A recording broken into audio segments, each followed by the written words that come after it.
Nindo miando beson a fortitan wezombo mito ne basi aya mito ni tote a fortitan la wa ino mo ho hen wa do tabi ato holo do ko zingidi we do ma kan mo no tebu zingidi du jante bo zingidi lo dia du ko ga fo amuno mo no mito zingidi du lo e mai mo nyina do da ho en to je sinu ko tabi hunde hen ho wa do bo ho wa do lo ma mo jeme ganji ya sibi belo nya be zingidi bom fifu to ndo mo mai zingidi si ho nyina do en to jikwe ye we sinu ko ye hen so gan hen asan to wete ozo mi no do mo nile timba mi no yoro nu flin shugba to joy de nu da ho eyin amado na be zingidi o zingidi ma ka hen nego na du zingidi na da ho le so mo to egbe weta konukun atontolo eto bigbe do na me popo ni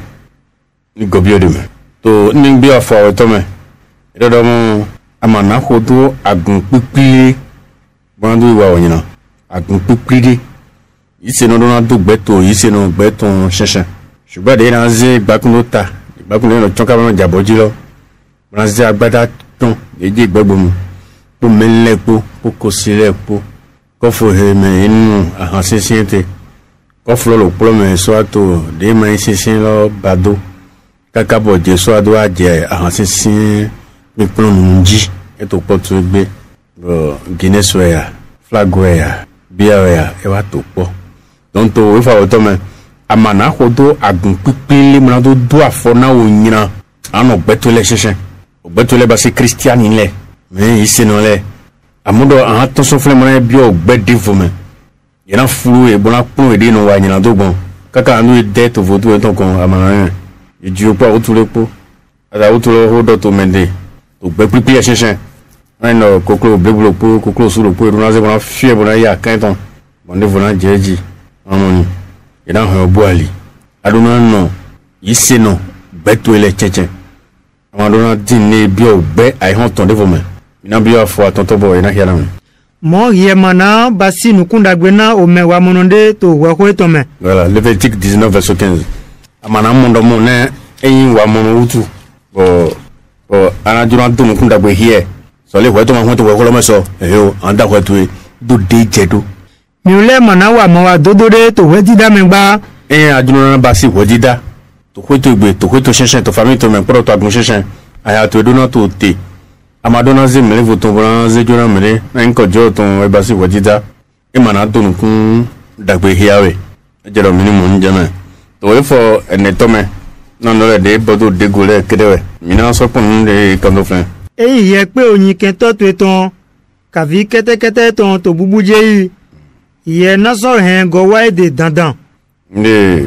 do ni bo divie in ken to sin kete bu kabi no to ne pipe bu kabi amodo no to ne pipe to ya ji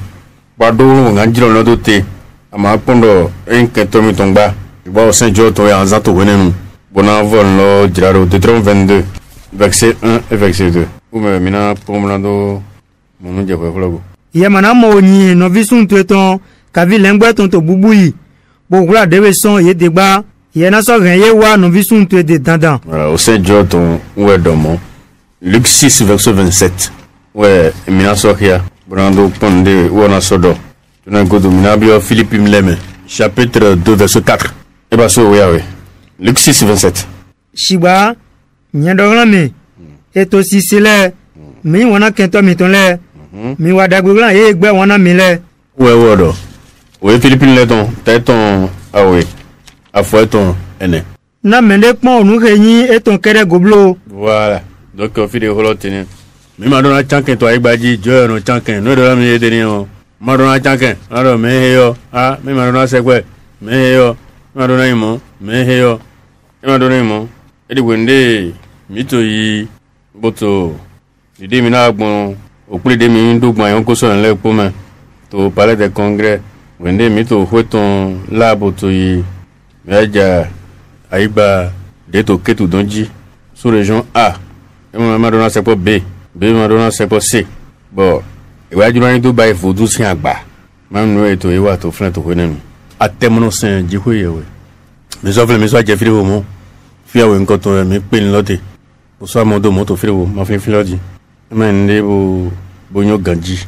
Christian le dona no po ima dona chanken ima dona za no veun ima dona shiate nya mo kento tu veto huhui adona ne nduru asona gwa one o welu mon tondo edo to mu wa me eta edo mo to mi o kan ba do tane ni ma le vojo so nyina kan to me shuba to fitu egbe ni jesu ejuna na ya hoso bo ho ni amudo me de sin nto gbigble hena vina we ba nbe alo daga bona hokwe e ma jedo eni mo e jedo mi ni dibo susu si jihwe yewe bunu na tan ni ba eton jena ba etwe shuba jo to ni a hoso amanga fo ma do mo emilewe na ya hoso an shin basi bo ina so khiao ina susu do kono we mina gobi afo atonko churupoto kuma o egbe ton lo eyi ye mo kete e wo egbe wa na we ton lo mu lan to agba ton glo bo dongban na do gwa lo ne ye na gwa lo ne dandan verset 6 ye mana gada we dida wa mono to ton to wa ko ton megba endo we ho wa mono ton wa amadona gada we dida ton to le amodo mo me de dojo eni la gbogbo e te won an ba si we dida to bona troflin en wa mono sin we gble an do we ton gble ni so ndo mo me do nu ganjilo sin we so hwen an do we to hwen igbe to so gble an so do we to gble ma pon kunta to wa so lo na me na ya hoslo to te bodo kunpon we aboe de 37 verset 19 te hodono e wo yin e gada we dida ojo no lotan e pe amadona gada we dida adona basi we dida cheke kele dide jedo bona to so en ndo so gan mo no kunda gbe ṣùgbọ́n ní ma imo bo do mo holevo ewa verset 8 podo ye mana yi nuni na de gba na nuni na de no tonu kuna ye tindo nuku monu le bo so no he we ho dodo no le ton gble amana nuni na de wende ndo mo akwe bla na we bo ndo we dato ya yin bo do mo aniwa zehe kabi ye papa kabi tro wa o ben le contrôle bo se gbado chakele dran igba le si chakele dran igba bo do ya amana yi nuni le nyayi an lo le flin ama da we jijiroba bona jirora inu me na nu lo sin apa to da we ayin holevo abi alin don tu me nebo vivi to dihwe ye wede o de tram ton ta foto no ko afaton ko ko 16 19 ye mana gada we didagba ye mana ho gbeto nu kuta ponba mo ye mana yi nuni na degba na nuni na de no renukun nuni to le ton dozivlu ko no ay nuni na atonu kunawe ba ma soso gan da we pipe bagba we mi no to Ecclésiaste 7:7 numbo awusiena me he nuni to dale nuni na so gan yi ga gble wa donc on ndi ay nuni na nyondo mo e masinga da we dagbele to flin nuni na tonu kunawe amanga da we ganji Proverbe 19 verset 6 ama ko jo we na ta to flin 1 Samuel 8 verset 3 ama singa da we jo we anga da we dida na kada gada we dida anja lo jo to na jalo to mo wona li kwa zo go na we a da we cheke amon holo wi yin so e mo e a do nu bo so nu me na nu gbo e ji ko ye we ṣùgbọ́n me yin o to la onu le ton we in legba en wa ho do bi o la lo me bo to ko dida la lo ton zan a un niveau wa we mi mo to Jean 8 verset 44 me susu na veve na nukunda gbe ahoviton o me popo we so no yin hoton e wo ke no na nu meton we ne eze nu na wo ze wa na we an le zon hoton me lo ton bron ze we de ma je ni da an ze wona da ne jo na ya osu to go ran li po to le ko 1 Samuel 8 verset 3 wona le ko an do a sheto we nenu bo na da we na nu na ko tinto nu kono we e ma in nebo vivi o so en to jode visunu eton le ma zinzoni to ali ho eton le megba sigba le da pa lo pokodo alemayon boto nu bibla le yi emayon bono gudu we didale bono gada we didale e ma in nebo vivi ni gada we dida jona no gudu no ka fi do atro he ko na le ko son gudu no e ma ya ton ko no de c'est pas bon ada bo me dia jogo no ye cho diwo ye fitiate cho e mo je no ni cho e ma no via adike mi le do mo ntole ya utulo e no se bo ma dragon fe me nu to le dibute o nu to le dibute ma e no se ma na dragon dawe bo no wa dala gomena ogun yin kanji verset 9 o egbe no bodo ye mana mianu kuna ojono de na miule nyu ayika ojono de ton lo mi mo miule ko yin ojono to ayigba Egypt tonji Deutéronome 24, 17. Mimadona bianu kuna jono de. Na mi losu mi ko jono to ai gbade jibo e wure ye na mi. E dide nyete to file di manga mo jono di manga do da hun. Na ko gbon to susume bo hin jono to susume. No ni mo e bo hin jono no na wure bona mo do tena. Wa po yesu to singa ya e gbale vo jibo na wure bona yesu ga. Ba wure bo do mo e do mi juro gbetele ni ba na mi. Mi losu mo ba do mo ga. Nle po tindo a hosuto ai baji. Wa zombo e jado mi dibo. Yemana gada wedida o jono lotongba ka vitoshi o viloton. Alors weli voni modo na wetene o. Deutéronome 24 17. Wo to modo. E da ma do ase mona gada wedida o jono leton. Ba mo e ma to finu. Ba be singiji. Fide o gadro. Ma do na do mo. Nu yen ton yeni yin ni to yi mata fu blo. Ma so hen ton to gan we na in to vi. Bodo saya nen ni via ve o pla tableau. Jona se bona kwa von he ma jedo mini basimo. Exode 22 verset 21. Levitique 19 33. Bodo yemana wa godo jono ne mo yemana bianu kune na miule ko yo jono to aigba Egypt tonji. Voilà. E yo jono de wa washi to dewe to aigba metonji miule mana wa agodo gogba. Amarona do tout clair. Nu yeton. Droit le quoi de quoi pour na tio le quoi metindo. Jo le quoi quand o dina igbado sinji o so ba si gbeto to apajere de to ma. De mana che gbeto ni ya hosu de ton to igbaji kon adavo ijodo na jiwe oni mo me injono mo bio mi me neje wu de ka do wa igba mi to ibo amon lo bo se en to kon. Mo ba se ale glo lo mo so kwa mo so to clair lo. No we to ni nyone yesu bo ja ideologica eso nganyo na yesu. Madonna za no ve un kwa tepo. Mi no mo rapatri me so to le me mo me nya mo singidiji. Nu ma yu we ne wo. Ni ka ba isen go de do mi yunu na gbogbo do. Mi o e no. To de me no fun ro mo eni ton ya go de. Ne ya eno a hosu fe mi le mo yo. Je ya hosu do go. Da we. E ba to le me wai to ne o. De joro le to me e to se bo economy e to hito do me le fe bo to imposu. E do putu. Mo te be. Me so ti mo han ji to we le punu. Ne ya hale ni egba ma ken mo wure ho le mi amo jeun da ole no fun momo ni ka mi na mo do mo to ne eto me to forêt protégée eto me fi kan ile te gun mi no jeti so ka mo go forêt me ai mo ba plus de 100 km bon ho ko ho mo se e a fa do o me go ba la mo fioro gida des hectares ba fa do ndo de jo ai to Miami to America sin aigba jisi nglo do nbo mi on dupon fi mi odro mo o gbe na do mi na chi ne o ko la je so beta wale boji mi ka ya to file Amos chapitre 2 verset 5 ou chapitre 1 verset 7 ah ouais mi ni pon de jo do to flan Shigba nyena 2 millions de glan judaji e bo na so du o home Jérusalem ton sudo jo do mi o jo do no c'est quel chapitre ça 2:5 Amos 2:5 Amos voilà donc mne ba ne e de mi na pra mi o le do bla juda ton e na doa so a do to le sudo ni ko me gble jiwe yo mi o eno do na mi o na fo po ma le mi no to awon ta bujan ba ne ko do me won bile ngbo be on dawa ka bo no chiko si to de fi de iro abuda o da o to mo to bodu na de le de filo lo le an jo ti taun so mi Shigba nyena 2 millions de glan a 2 galatonji de vos oriens e bo na so du o home ton le sudo ni atinuwa jona 2 millions la we ni aigbale ma so wa drojo ton ena no la mo na 6 millions me e ma 6 millions me aigbara 6 ma se aigbara 6 bo o de gba de o deji ko aton gban eno so mo ka mo bi aigbagoro mo bu eno ba ene le po neton ya hosu aigbara ma yin to ene aka du gan deji bo ta chepa bo singidiji no e amanle na jona jodo goe ai mo tan mo ji ko ye wetin mi to so flan mi na go be yo afwawo boro o ko churo po yera no do nu do aigba to ji ho bo so be jide ji ton pli do pegbe Shigba o ko shan to lo yena gbo ni gboje bo mu ayin gbogbe na wa mo no meto ele ton ni do du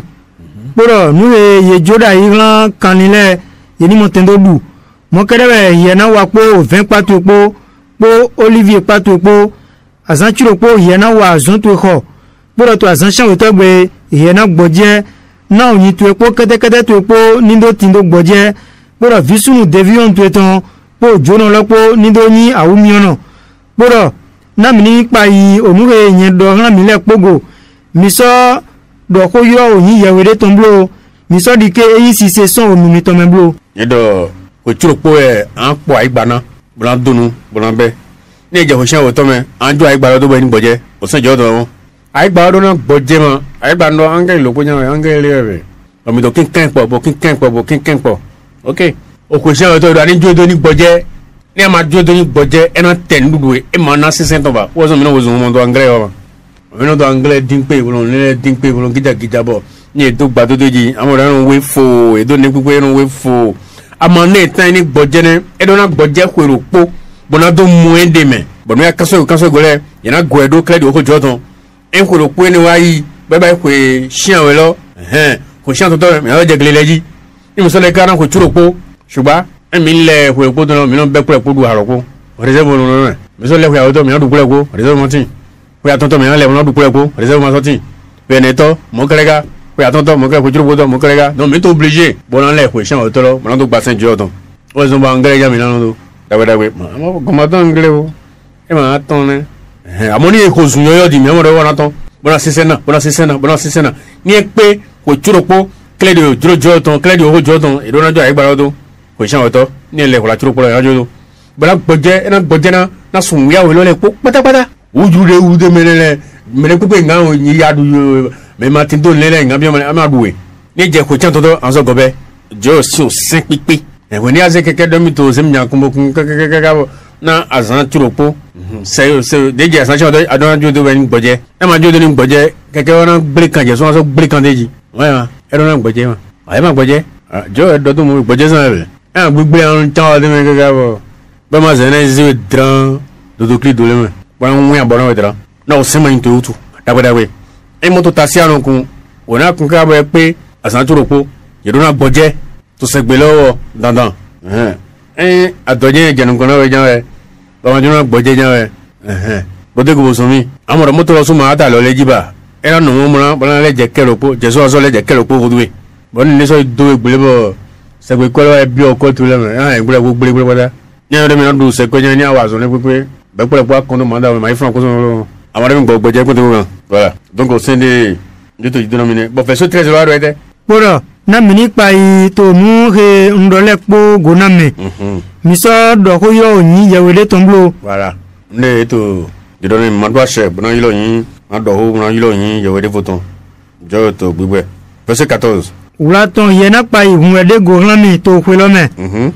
unwe aklamando tonton yena no pa yego azansian we yena du aklamando ton ho dile yende gbena wodo to jira di de lo me to sun abibi me na emewe ye je gbonusun Egypt wa poro mende mana so o ya to nu kon se asigba logba po hunwe ojije ton po sise titan tu kla je tu le ton e yero to gletu me po hunwe jibe wa gbe ton po to podo kwe lo ton o na ye be tu kla je tu e pli son o gleme wa kwegbe donc to fi ina flin hunwe de hunwe jije ton bona yi basi bona so flin hun ne to gbingbin si hunwe to ko gbogbo e basi awe bo to aga don e wa to idomo akramado to so hunwe e ba ipak e do ne bo na basi dandan no wala ton we na no ba ikwe ni mi ina no pe to no komento wala ton to ko lo pome ne jo bi oni titan de to dido o en do mo ina ba hunwe akramado to ton na san shan we ni e to so flen ina basi hunwe jije ton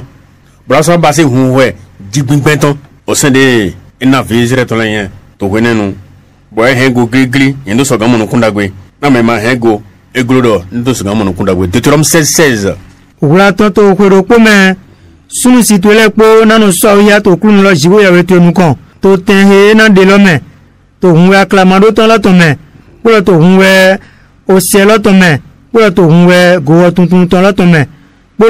ye mananu so ya to kunu lo nukan asigba lo gbagba me mo ijo nukan asigba lo gba udu etebe edo ya do mo awso ya mi ton le po to jo nukan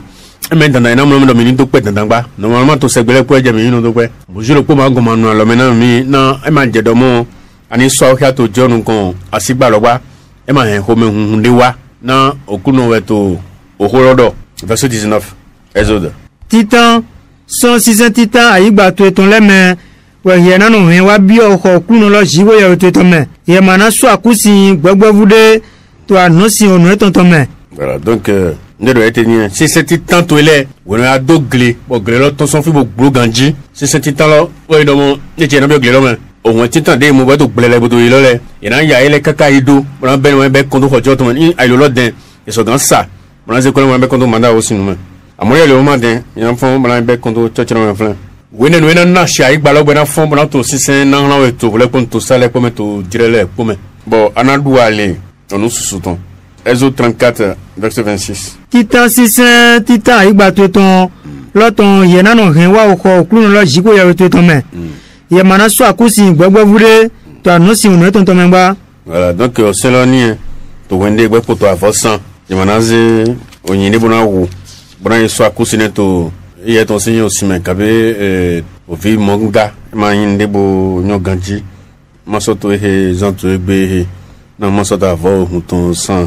Baba, je bats au Renenu au sein de Yedona Hélène, boy, un go. Dès que le poème est aussi sans caca, je, ebe, boy, je dois, mini dipoussi au clown. Mina goya foko, pendant c'est une de tout dire. Doa yego, nye do angel leglan nous contuer. Nadok mo go eto aliho. Bo so he wa bia o ten lo me ke nye ko wula una. Mini pa yego. Bo so tun to ayeglan o gbe ton. Mi to liveto de goblo. Newa mana jona nyina wiwa mitongba na uishe tintu ewo me.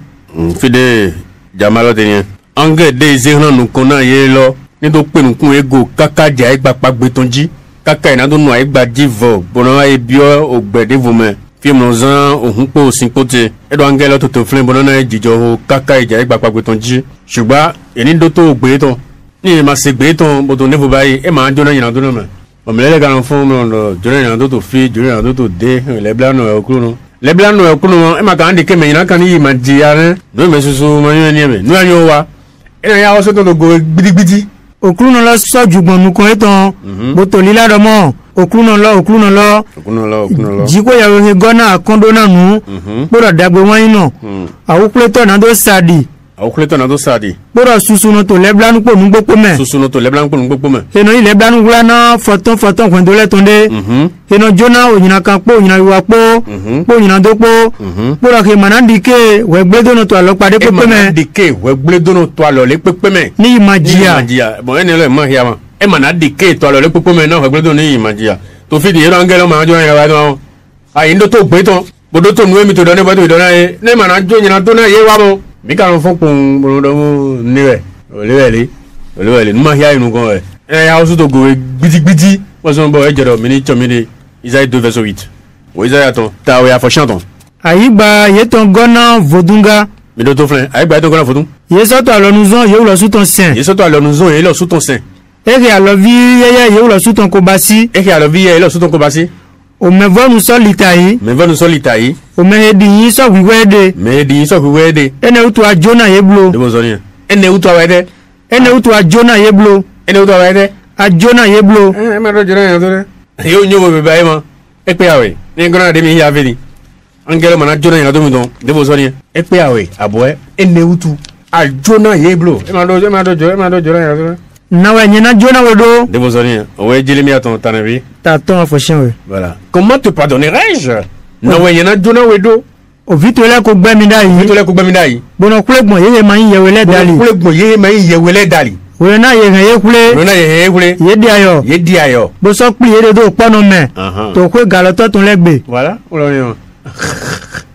oloni nawe nyena Jona wedo o vitole ko gbamidai nawe nyena Jona to yoro compatissant la colère ene ya zo go ni awon ene do ate bena ya zo do go Luc 12 verset 47 ene do ate bena te do go bena ya zo do go Dagwe, Matthieu 12, verset 31. Afanumelo ke nyo ojuro okuru no tonton. O ma wule awu. O ma wa kleri ojuro ton we na yi o ba susu do ho. Sibai wa ke ma nyue. Bo so wa nu le jena higo. We na yi o ba pe vile do ho. Voilà, des bons oignons. Bagaramo compatissant là la colère. Il est compatissant là la colère, d'accord. Et moi m'a dit que wa goto ni magia. E dodo lo so juro na jai. E do mi na tete bo na juro dote. Miséricorde lo ni o. E me do na me to nyina do mo to nyina do dudi ndudu wa jona wale blana ene utu weyen doglame ye do la me nyina do de pepepo nuziza le popo weyen na jona gbeto sigba nuziza do gbigbo wego zanu do gbigbo wego to ho jo tongo ye ma to na jone na gba jone gba ye ma na jone twai ho he me ye ma so na jone twai ho he jame on va here ene utu weyen doglame ndo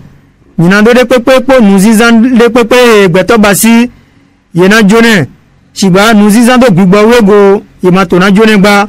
mene pepe do hodo fi gbeto tongo ya jone ye na jone sigba mene pepe do hodo gbigbo wego ye ma to na jone to ayi won he me polo to ayi won he jame polo twai ho he jame bo fe mi to jone na do mo te friend e do gbangba mo ale no ho po yo po mi be ko do me do mo ho ho re mo jona mo gba de bo so ene o adingbe si ya ni a ho ro ma jona mo wa ni ho ro ma te yo ro na wa we one Kristo wa bo to ho do fiteno do ho na do ale no ho me no na reference kan ara mo ho ma to pa suba e ke yo lo yo lo abodo ho logo no epure wa gona ni atedo yo lo klego edo ya do mo ato apalo po hi apo mo me do mo ke ho lo ma to no ne wa ma mo so gwe jeli mi ado mo na na jona wero o we de mi ha to pe edo angelo ma na jona we amo e ma pa ya le no to bo me bi o Isaiah me Isaiah do ma jona ye bro bo me bi o lu kume to don anda farma de nyo joro to ma wa kledi o joro to ina wa de ina iba susu do ba susu do hwe wero o mi so ye bi o fide vo to de e do me zan do gbugbo wego do senten mo nga yen ne ai bo wulu ndo pon ye mana jone to ayi ho ye me poro to ayi ho he jame bo Jesu wa do na me beteranti na le bo me le timba ma direct on do ganji poro ko ne ja ho du ibe me le do na to ko do mo da we ne ma jone do ahoro do meji wonu e go bo da we na me maternity na le vo te wa do na me ina kan le verset 27 du chapitre 19 Luc était dans l'air ouais mais là c'est dimanche sigba kento chenele e ma jiro da yin ni dugan to yejile mi he wa ofi bo wuye to mu kon se o le wa kento chenele mais kento jodo lai mais kento jodo mi vecino cosile mais kento jodo ne mi o meto 5 bo to sendo to wele ponu bo yewe gan bo do dro bo do nu mo bo do ho bo tito popo jo to me bo mo ajuna sinso yin lo do de jeruna kosele ndo so gamo bo pajiwe bo wede mi le ma jo Jesu yin do awon mi le we kento jo to mo suba kento chenele e ma jiro da yin ni dugan to yejile mi he wa ofi bo wuye to nu kon se we do mo ale menu we ho do fun Jesus Christ o ho to ko gbe do mo bo o we Isaiah to mi no mo so gbe we so ndo na mi do mo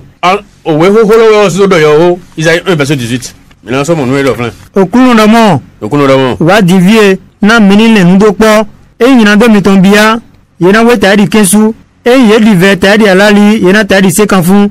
mi jurobo so setonu minandu dagbe igba loton siba mi gbebo so siate yena yo hido humi ala we do mo wozo mi ni dibu suba do mi no te to ale lome to we de mi ha to gbe me verset 28 lo mi no te to ale lome e ti angele ona basi yena so do gbon lo nu kontue yena nya hivinu le kanani le e pe nya zezoni to gbe angele to me to we for gbon we me e do mi na do ogbon asu ohun yan su le ran kontue